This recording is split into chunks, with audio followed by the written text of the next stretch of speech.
রসুন, আদা, জিরা, মরিচের গুঁড়া, লবণ। বন্ধুগণ, আস্ত মাছের ব্রেজিং থাই স্টাইলে দেখাইতে চলেছি। এখন দিয়ে দিচ্ছি লেবুর পাতা, রসুন কুচি 3টা, লাল মরিচ ছাড়া থাই রেসিপি যেন অসম্ভব।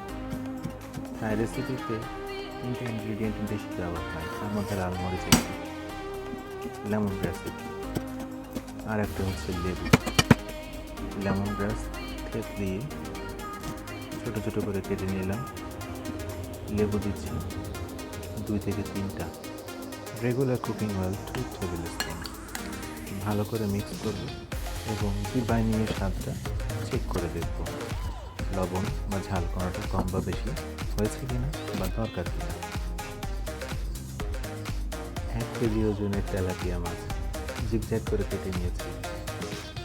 মশলা দেওয়া তৈরি করেছি, সেগুলো সুন্দর করে মেখে দিচ্ছি। এপিঠ ও পিঠ, ভিতরে উপরে সবখানে।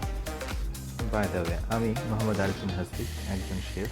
আমার স্কিলস ইউজ করে কাটিং, কুকিং, গার্নিশ এবং কার্ভিংয়ের উপর ভিডিও তৈরি করি। বাটার ইউজ করছি।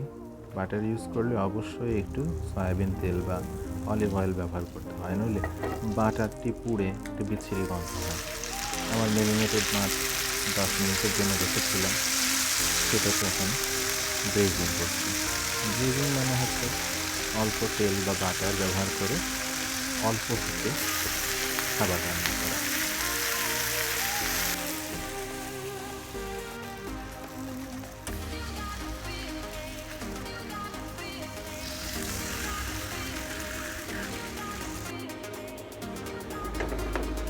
অল্প আঁচ এবং ঢাকনা দিয়ে ঢেকে রাখার কারণে মাছের ভিতর থেকে অনেক পানি বের হয়ে এসেছে, সেটি সসের কাজ করে। এই সসটি ভালো করে মেখে দিচ্ছি উপরে।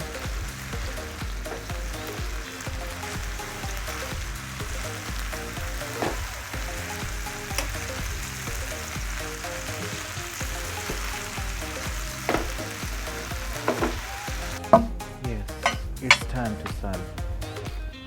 বন্ধুগণ, আপনারা কে মাছ খেতে পছন্দ করেন? লাইক দিয়ে আমাকে শেয়ার করুন। নতুন সব ভিডিও সবার আগে পাওয়ার জন্য সাবস্ক্রিপশন এখনই করে রাখুন। সর্বশেষে বলছি, এই ভিডিওটা দেখার জন্য আপনাদেরকে অসংখ্য অসংখ্য ধন্যবাদ। থ্যাঙ্কস এ লট। আবার দেখা হবে নতুন কোনো এপিসোডে, ইনশাআল্লাহ।